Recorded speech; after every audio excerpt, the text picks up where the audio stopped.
Safer Foundation, as well as Sadiqa Williams and Mark Gates from Safer Foundation for getting us this beautiful room. I also want to acknowledge our elected officials who are here with us today. We have Mayor Johnson, we have Alderwoman Coleman, Alderman Hall, Alderwoman Dow, Alderman Burnett, Alderwoman Scott, Alderman Moore, as well as Alderwoman Nix. We also have State Senator Robert Peters, State Senator LaShawn Ford, Cook County Commissioner Deere, and Regional Administrator Diane Shelley. Thank you all. It's an honor to stand before you today to announce the opening of our city's 5th Community Reentry Support Center.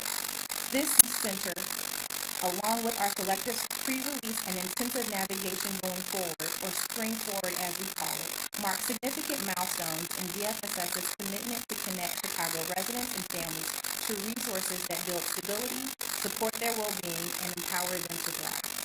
These initiatives demonstrate our unwavering support of the Mayor's vision for a better, stronger, safer Chicago, and helps us create a more welcoming community for residents returning from incarceration to Chicago's South and West Side. The goal of our community reentry support centers is simple yet powerful: to serve as a pillar of support, offering aid, guidance, and timely resources to every resident seeking relief during what is more often than not a very difficult transition back to the city. We know that the first year of a person returning home from incarceration is the hardest as they seek to find housing and employment. Our goal is to provide relentless navigation support to address these barriers. Each year, about 12,000 people are released to Chicago from the Illinois Department of Correction. About 76% of those individuals come from IDOC and come to just 15 communities on the South and West Side, with North Lawndale receiving the highest population. Our communities have historically been under-resourced, which in turn creates environmental and systemic barriers to successful reentry. Without access to reentry navigation, job training and education, and other supportive services, many individuals face a higher chance of reoffending. The City of Chicago and Department of Family and Support Services has long recognized the significant obstacles returning residents face, which is why DFSS has traditionally prioritized returning residents in our workforce programs. This year, however, DFSS allocated over $12 million for reentry programs and services, doubling down on our commitment to build and effectively administer reentry services aimed at facilitating the successful integration of individuals back in society. Programs such as Spring Forward help eradicate barriers and provide innovative housing and employment solutions tied together that will provide immediate relief from individuals returning from incarceration. When DFSS launched the first 2 community reentry support centers in 2008, CRCSs were primarily call centers where individuals could seek support. We've come a long way since then. Since the COVID-19 pandemic, DFSS has significantly increased funding to these centers, expanding support available to each site to make sure they're more than just a call center, but a place for people to actually have human connection. At the heart of our services, DFSS, the Mayor's Office, along with our 350 nonprofit community partners, have an unwavering dedication to address the multifaceted needs of our residents. Similar to the educational programs we provide to youth and children and the response that we provide to seniors, we also provide reentry services for those returning from incarceration. With help and feedback from returning residents and those with lived experiences, we've been able to build these successful programs that will transform their lives. If you or someone you know is looking for reentry support, please visit our website at chicago.gov/reentry or call 312-798-3310 for job placement services. I'm immensely proud of our city's resilience and compassion, which have laid the foundation for our new investments. I want to thank the DFSS staff for their untireless and their wavering support to help us achieve this goal. Standing in the back, we have Frankie and Laura Shipman, we have Mark Sanders, Courtney Palomore, we have Trinity Doddy, Juan Cruz, Cindy Rivera, Rhonda Anderson, and Sarah Neisner, and so many more staff. Thank you for all that you do. I also want to thank our partners at the Safer Foundation, Collective, and Mondo Christian Legal Center for being great partners in this work. Together, let us embrace this new chapter and work to build, hand in hand, a better, stronger, more safer Chicago. And at this time, I'd like to bring up our great mayor of this wonderful city, Mayor Brandon Johnson. Thank you.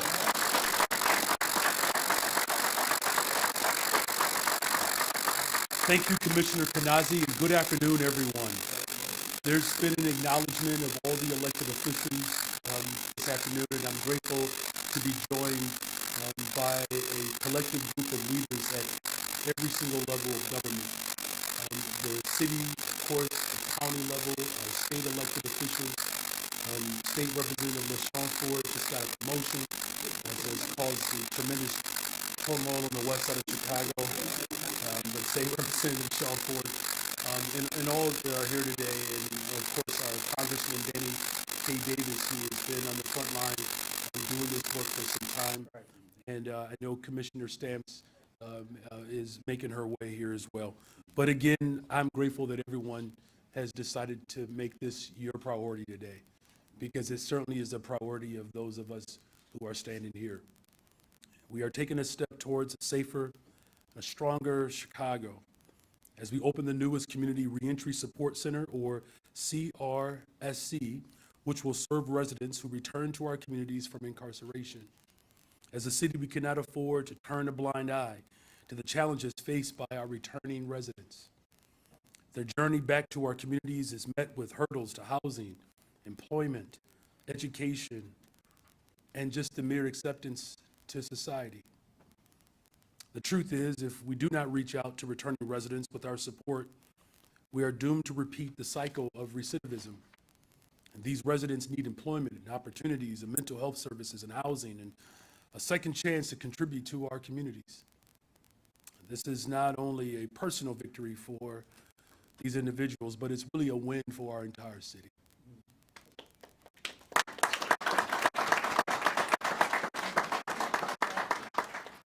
Because supporting our returning residents, it's a strategic investment into community safety. When we reduce recidivism, we not only lower crime rates, but we create more inclusive and resilient communities that make us all safer. And this new CRSC, called the Safer Foundation Welcome Center, will be operated by the Safer Foundation and supervised under DFSS. It joins a network of 5 total centers in the city of Chicago that are open to any justice-involved Chicago resident over the age of 18 with an arrest record or a conviction record. The services offered to these centers include employment assistance, education, mentoring, support groups, access to housing and food assistance, access to substance abuse and mental health services, strategies for presenting criminal backgrounds to employers, information on expunging criminal records, and of course, family reunification and child support assistance. The city of Chicago dedicated over $3.5 million each year to operating and supporting these 5 community reentry support centers, and they will be across our city. Our commitment is real, and it doesn't end there. In October of this year, DFSS kicked off the Spring Forward Reentry Program that will provide extensive supports for employment and housing navigation. This $9 million initiative marks the first City of Chicago reentry program with an all-encompassing approach where participants work directly with employment services who specialize in obtaining jobs for returning residents, as well as we direct referrals with housing navigators who assist in locating homes and that are appropriate in size for families, with assistance for all the things that they need, particularly making sure that we're mediating between landlords and the tenants.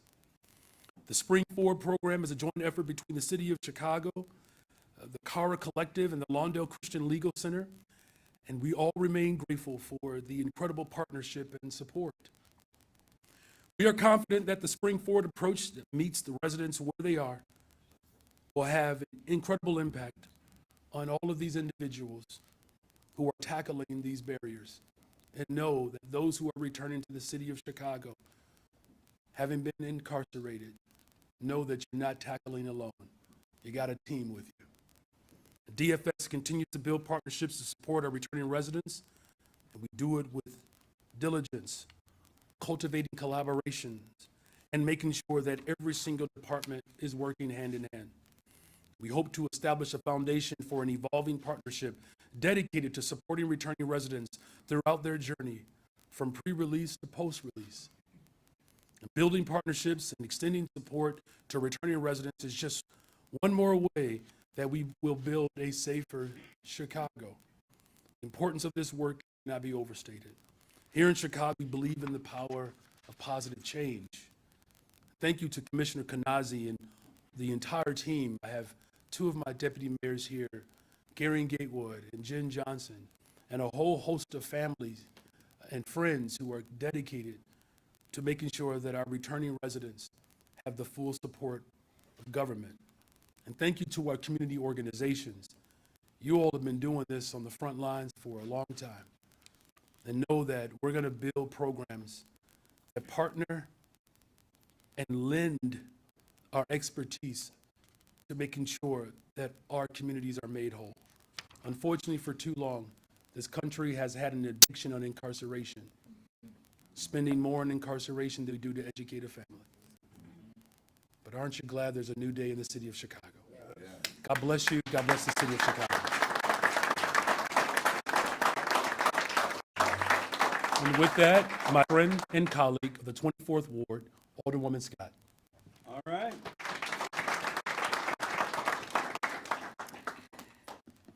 This is investment.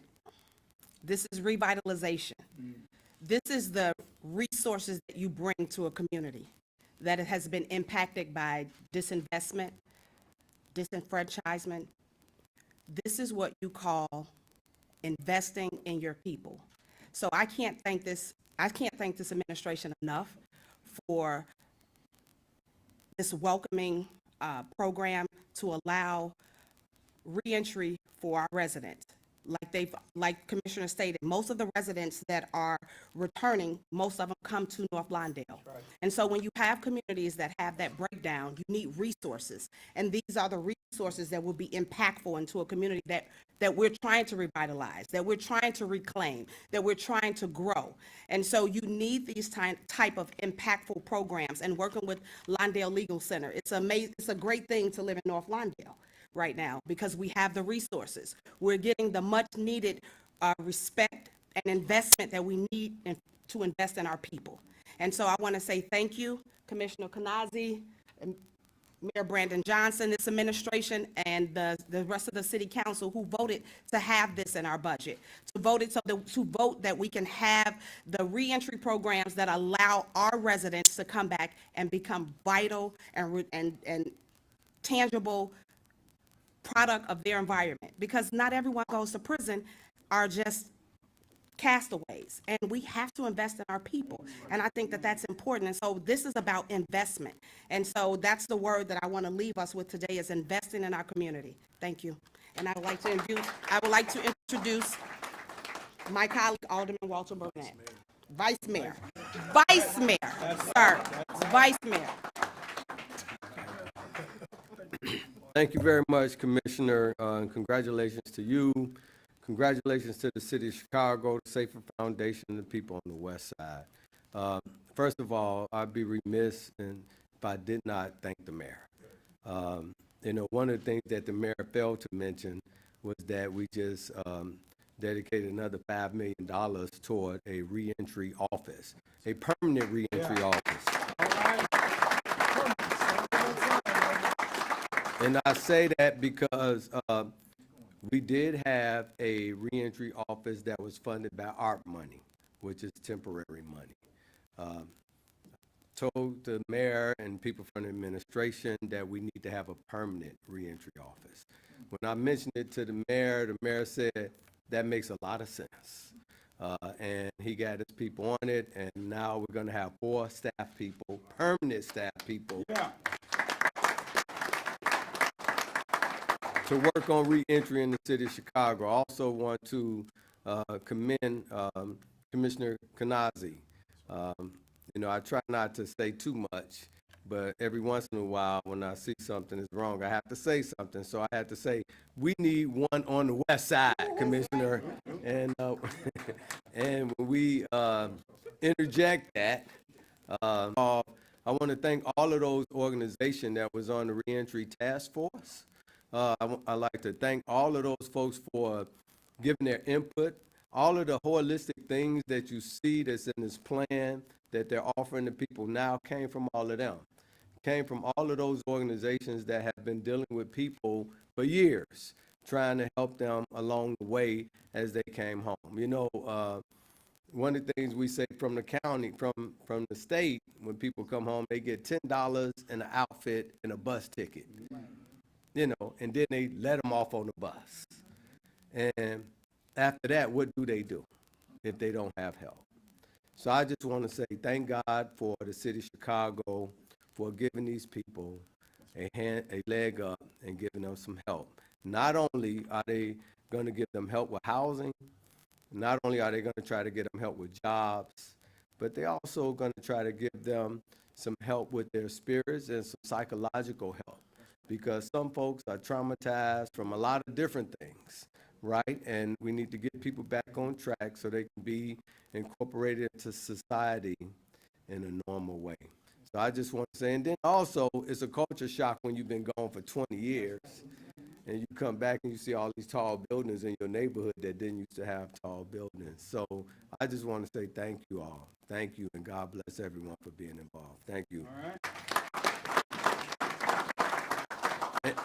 And now I'd like to introduce to you another living testimony, Ms. Evelyn Morris. All right.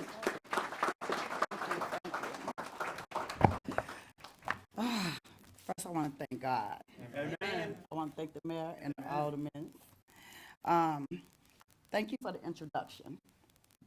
My name is Evelyn Morris.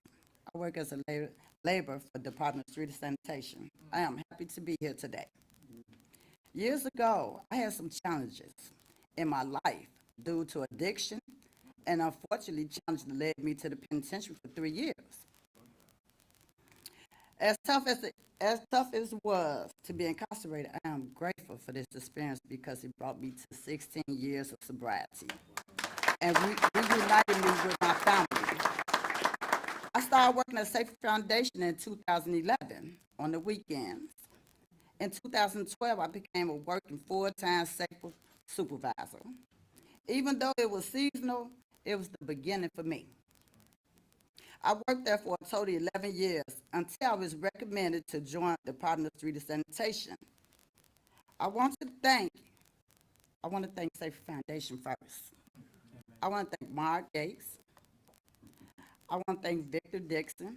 I want to thank Donald Gaywood, Derek Smith, for the skills and everything that I have with me to take with me along my journey. As well as I want to thank the city leadership, especially my Commissioner Cole Stoller and Deputy DeLopez, for giving me this opportunity. To sum it all up, organizations like Safer Foundation make a difference in the lives of returned residents. I am a living, breathing example.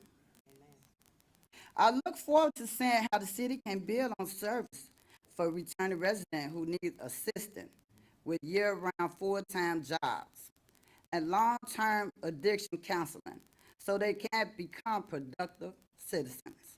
Most important, we need to help at-risk youth before they become addicts and victims of the streets. Thank you for hearing my stories and ideas. At this time, I would like to introduce Victor Dixon, the President and CEO of Safer Foundation. All right.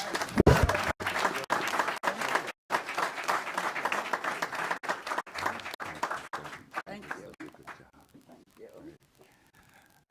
Well, good afternoon, everyone. Thank you, Evelyn. We're so proud of you and delighted to see that you've taken full advantage of the opportunities available at Safer. And I want to welcome you to Safer Foundation's Danny K. Davis Second Chance Center. That is the new name of this facility. So I want to thank you, Mayor Johnson. For many years, you've advocated for returning residents well before you became an elected official, even before then. And we haven't forgotten that. And I want to thank you and the City Council represented here today for reaffirming your commitment to reentry by increasing your support in the 2024 budget and expanding the Office of Reentry. So thank you so much. All of us reentry folks really appreciate you doing that. Thank you. And then I want to thank Commissioner Kanazi. She has been involved in supporting reentry, many organizations, as well as SAFER, for a whole bunch of years, even before she became commissioner. And so we really appreciate your support. We're excited to launch this fifth reentry support center, welcome center here, the largest number of individuals returning to Chicago from our state prisons come back to the west side of Chicago.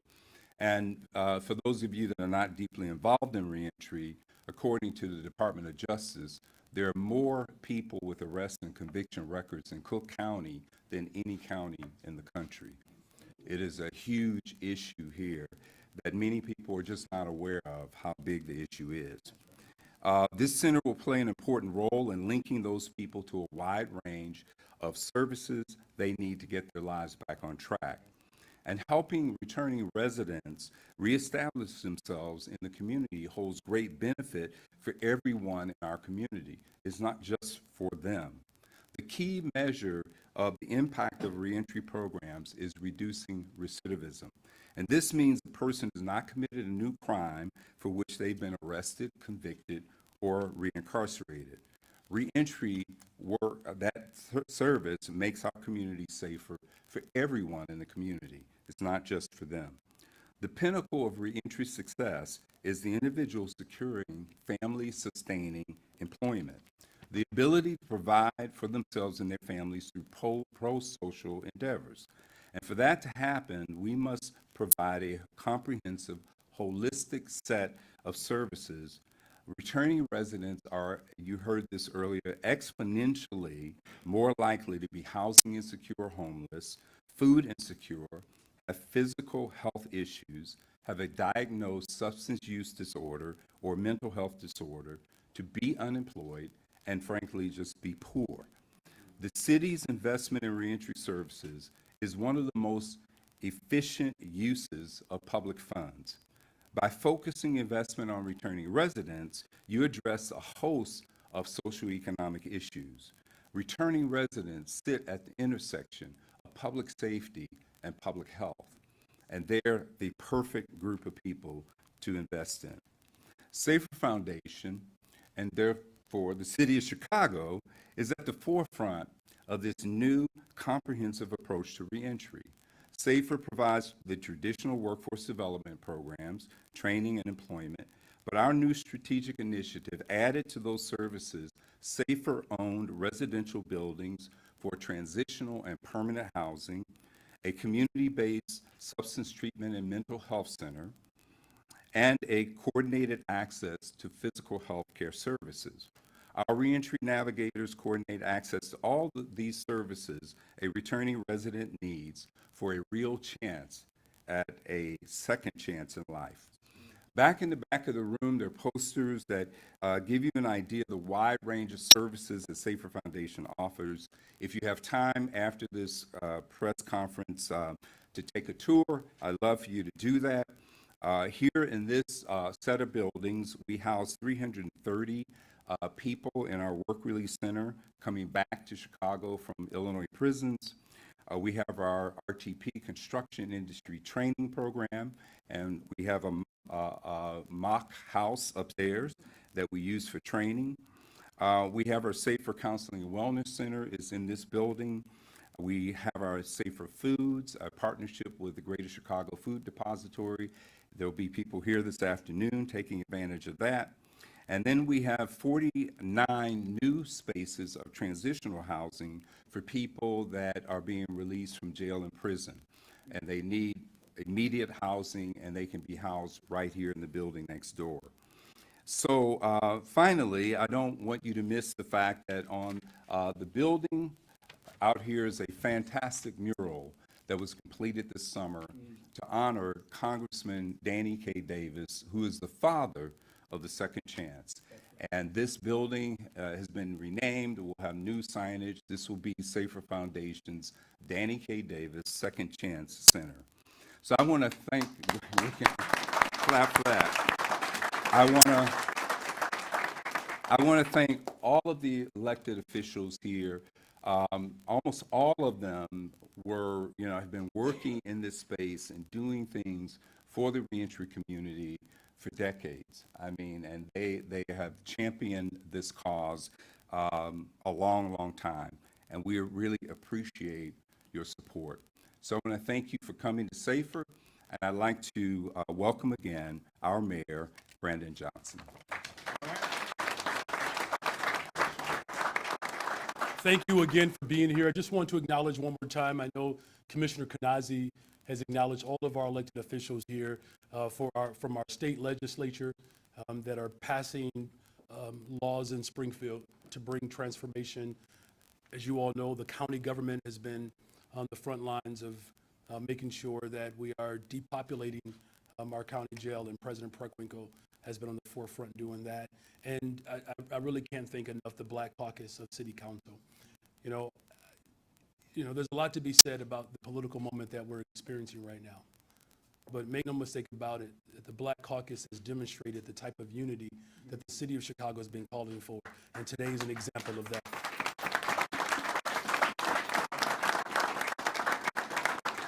So with that, I'll answer any of your questions. All right, so the mayor's only got about 8 minutes. We're gonna try to get quick. Try to get it right.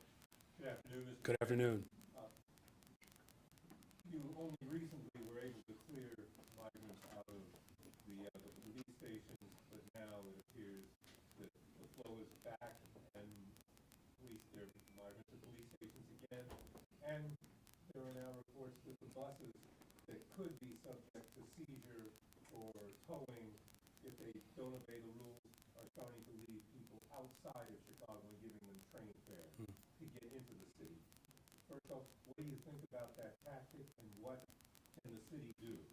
Well, first of all, this international crisis that the entire world is dealing with, the type of chaos that's being administered at the border is what we're, working to solve. And from the very beginning, the buses coming from Texas have not centered people's humanity, and it's actually been quite raggedy. What I've attempted to do, because it's important in this moment, because the entire world is reeling for answers. The city of Chicago is providing some structure and parameters around this mission. That's what leaders do in this moment. And so we've stood up multiple shelters.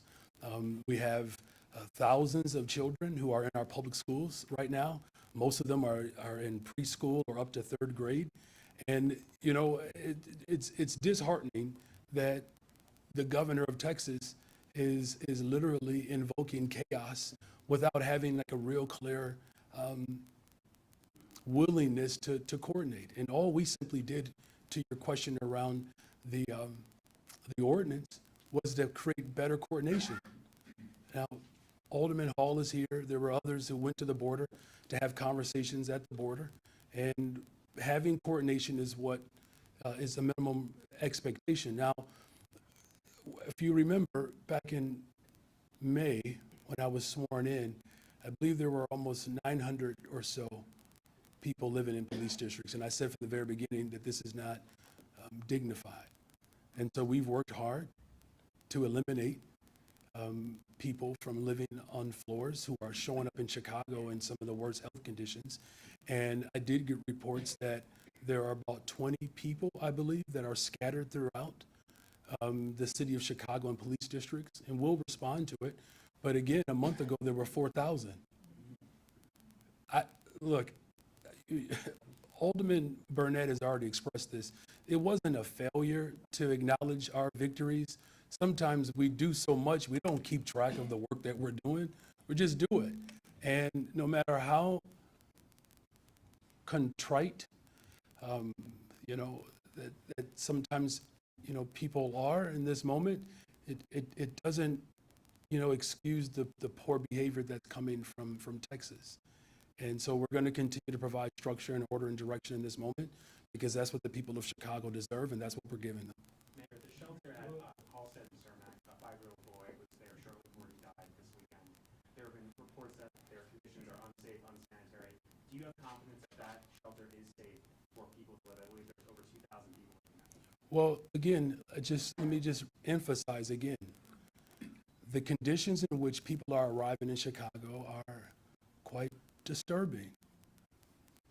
The people who are at the border sleeping outside in the cold, out in the rain, trekking through thousands of miles of jungles, being forced on buses without any clear direction of where they're going. And while children and women were living on floors in police districts, and my administration eliminated that practice, there were ambulatory runs, 911 calls, because again, people are showing up in very extreme circumstances, very, very unhealthy. And so what I'm confident is that all of our levels of government are coming together to provide support for these individuals who are seeking asylum. And we're going to continue to assess our work as we move forward. And of course, we're providing support for the family. And we are obviously deeply sorry and hurt by this loss. And it's not lost on any of us here that the conditions in which people are showing up in Chicago, they're worse. The last reporter just indicated, they're just dropping all people anywhere. Do you understand how raggedy and how evil that is? You're just gonna put people on a bus and just take them somewhere and drop them off in the middle of the night? And then you wanna hold us accountable for something that's happening down at the border? It's sickening. And so, but just know that our work is not done. But let's be very clear. You know where this is promulgating from, right? You do know that, right? That you have a governor in Texas that can care less about those families and literally dropping them off, not just in Chicago, but anywhere and everywhere, is wicked.